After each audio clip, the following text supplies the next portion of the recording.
This is Reveal the Appeal. Welcome back to Reveal the Appeal. Welcome back to the Reveal the Appeal podcast. We have a special guest today. I'm Sarah. I am an influencer and was on The Bachelor season 25. Dr. Sexual Wellness, Patricia Wallace here with us today. Trish from Hyrie Music. We're very excited to have you. So excited. Congrats on the podcast. Thank you. so Thank much. you. Yes. Let's do a drum roll, folks.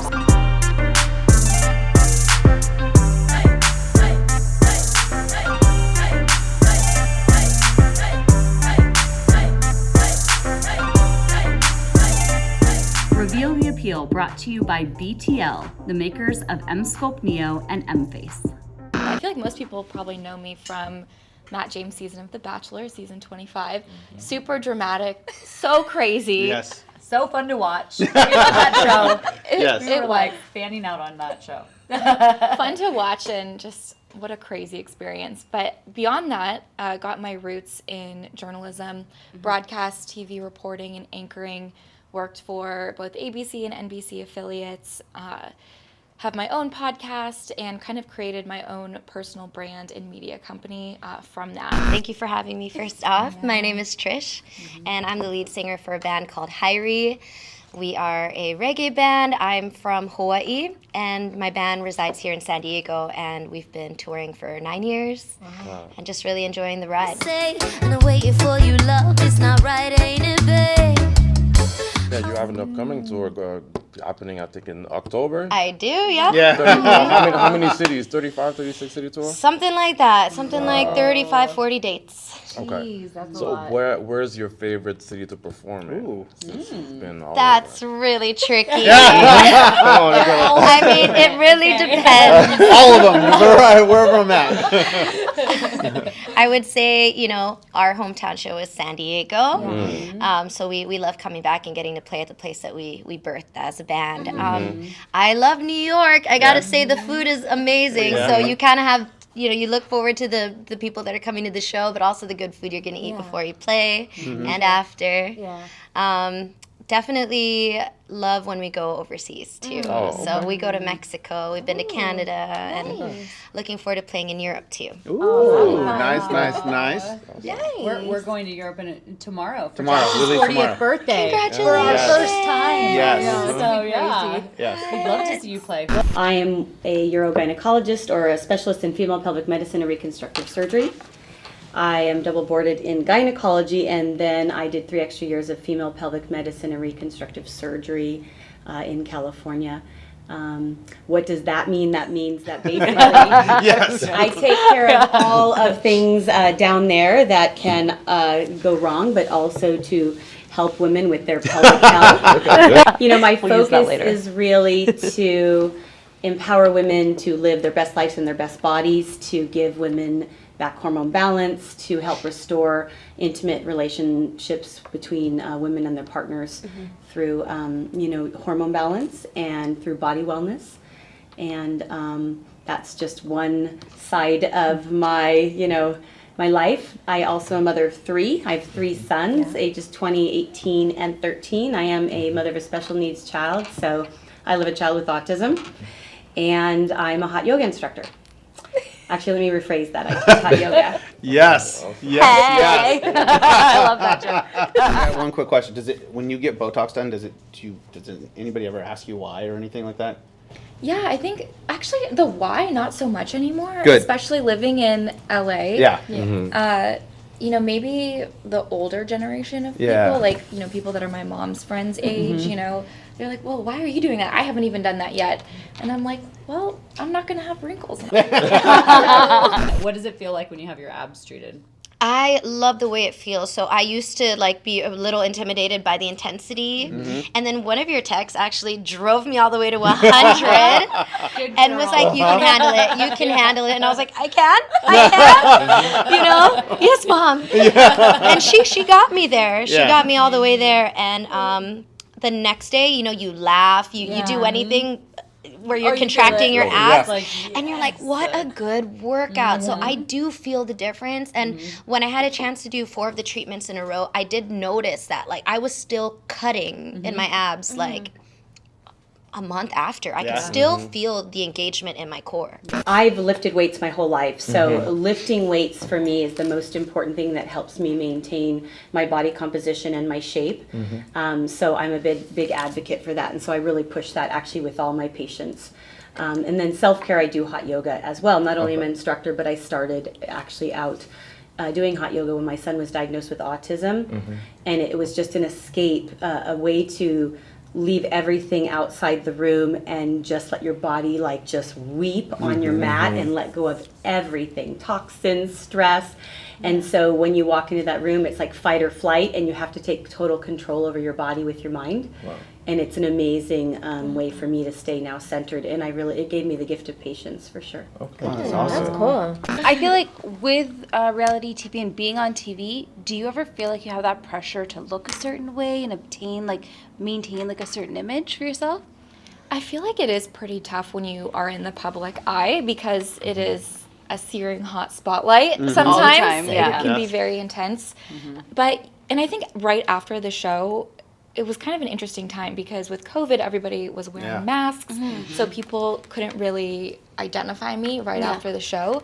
And that kind of helped because it is a little crazy when people are staring at you at the grocery store. And, you know her. Where do I know you from? Or I get, you look like that girl from Schitt's Creek, Alexis Rose. You do? There you go. I get that all the time. Yes. Yeah, it's pretty funny. But I do love this kind of transition that we're seeing on social media of people who are just showing up, being authentic without makeup, and being honest, talking about the work they've got done, and just I feel like even a few years ago, the really popular trend on social media, it was these crazy filters and presets that you could buy that would warp your pictures. So the ocean is turquoise and you're so dark orange tan. And that was like 2019. That wasn't long ago. So I think now we're in a better place. So there is that pressure, but I really like the direction of where things are going now. So I got one question. So how did this EmSculpt Queen, BTL collaboration happen? Which is an amazing song, by the way. I love it. It's Very so catchy. catchy. I mean, do you want to kick this off? Yes, I would love to kick it off. So it's COVID, okay? Let's just talk about this a little bit. It's during COVID. I meet Trish. She comes in to sculpt, and we're sitting down in my office, and I'm like, wouldn't it be amazing if there was a song when everyone can go out and frolic and they're like in flower fields, turning around, like thinking about like what can we do when we're finally free from this COVID, right? Yeah. And how could we make it like a really cool song also with BTL? And I introduced Trish to BTL, Be the Leader, their global device company. And our sponsors. And our sponsors. And our sponsors. We love you, BTL. Shout out to BTL. Yes. Yeah, shout out to BTL. And she wrote an amazing song for them about EmSculpt called the EmSculpt Queen. So, and that was to be a female empowerment song, that you're already beautiful the way you are, you're modern Aphrodite. EmSculpt just helps you kick in a little more in the areas you want to see a little more improvement. So it was really nice to have started out using the sculpting machine, knowing the effects based on my own personal account. And then with your suggestion to work with the company, I got to link up with the EmSculpt Neo and write this song, which, I look forward to hopefully doing some more work with them or any other companies that are interested. I mean, I love writing. I love writing songs with a good purpose and a good message. she wrote a jingle for me. I sure did. Call our office. You'll hear it. You'll hear it. I love was like, I want a jingle. I want to feel special. And she just has the most beautiful voice. So, Oh, she does. Yeah. Absolutely. Yeah. Yes. You got to follow her. You got to go to one of her concerts. So. Yes. And I mean, M-Face. M-Face is out, so. I know. Holla at your girl. There's something I learned in one of your talks where you had said there are certain exercises that you do at the gym that could actually weaken your pelvic floor, or like it has an impact. Sure. Right. Yes. Do you mind going over that? Because I'm like out there like, you shouldn't be doing this, you shouldn't be doing that. She's going in the gym. No, don't do that. Tapping him on the shoulder. I know. It's true. I hate seeing a woman swing a kettlebell between her legs. I'm like, you just don't need to do that to get strong, because most women are not going to hold their pelvic floors properly when they're doing exercises. So it's mostly that we're not very strong. And so if we're doing certain exercises like squats with the bar on our back and our legs are separated, you're thinking you're using your legs, but when you push back up, you're pushing out of your pelvic floor, and that can lead ultimately to prolapse. So we have to be really careful when we're doing that. So I would say, you want to challenge your muscles, but we do not need to be lifting massive weights where we're peeing our pants while we're doing squats. It just doesn't make any sense. So, question: if they do like EmSculpt or something, and they strengthen that pelvic floor, does them doing squats still have that same effect? I mean, because I know that's a popular exercise in the gym. And I would say not that you don't do squats, but if you're doing squats, your form better be immaculate, and you should not be maxing out.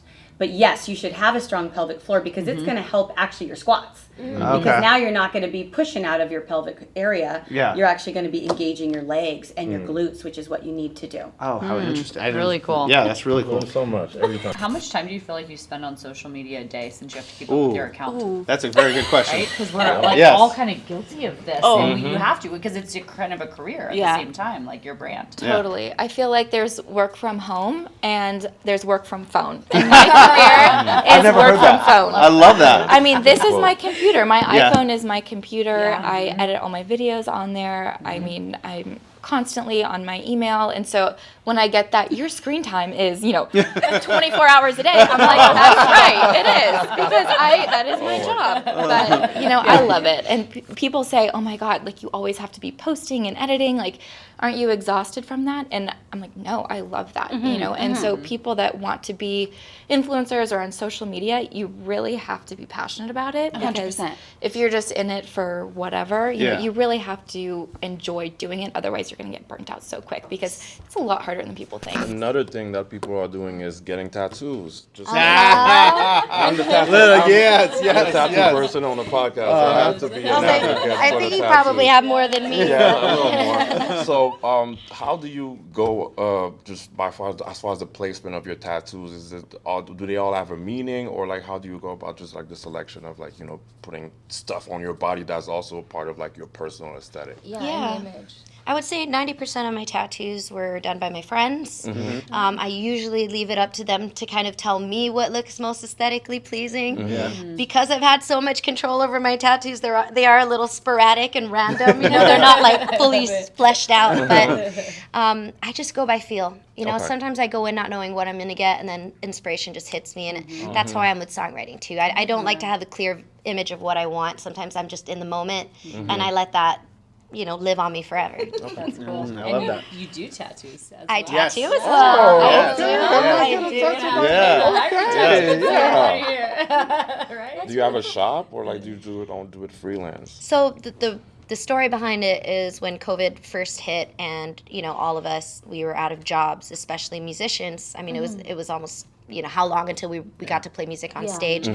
And one of my friends, Lalo, is a tattoo artist out of Santa Cruz. He ended up flying to San Diego, where I was living, and he had shipped a bunch of stuff to my place, and I was like, what are all these boxes? Lo and behold, I wake up the next morning, and he had set up an entire tattoo station for me to start practicing. Oh, that's awesome. And he was like, you're gonna tattoo your fans, and you're gonna be able to make a living during COVID. So I practice, and I had done 300 tattoos by the end of the first year of COVID. Oh my Really? God, this is amazing. It was like 5 people a day, every day. And I mean, my fans were coming over, and like we were partying, we were hanging out, like nobody had to leave if they didn't want to at my home. So, Oh my God. it was one of those things where I got to know people even more personally. And then we did that show in San Diego when COVID was finally easing.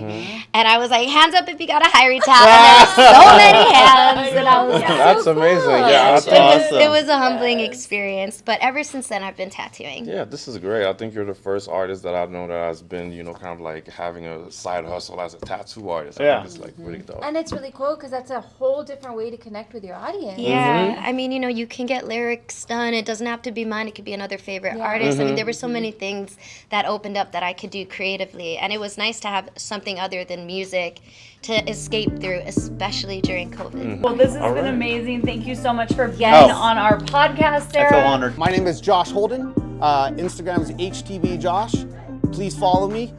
This is my wife, Amanda Holden. I'm Dr. Amanda Holden. I'm dr.amanda.holden on Instagram, and I am the founder of Holden Timeless Beauty in Southern California. It's a multi-location med spa chain, and I am the proud KOL speaker for BTL and also a GAIN business trainer. My name is Justin Mob, aka the Pretty Privileged Advocate, one half of the Cosmetic Lane. I've been in the aesthetic industry for about 6-7 years. I've really been working with so many plastic surgeons and doctors from all over the world. And here's my better half, Harmony from the Cosmetic Lane. I'm actually the better half of the Cosmetic Lane.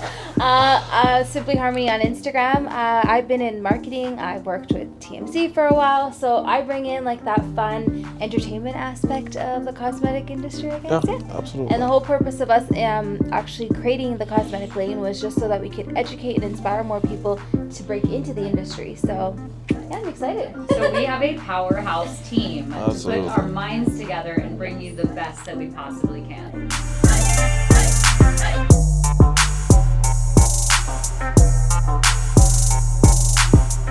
Reveal the Appeal brought to you by BTL, the makers of EmSculpt Neo and EmFace.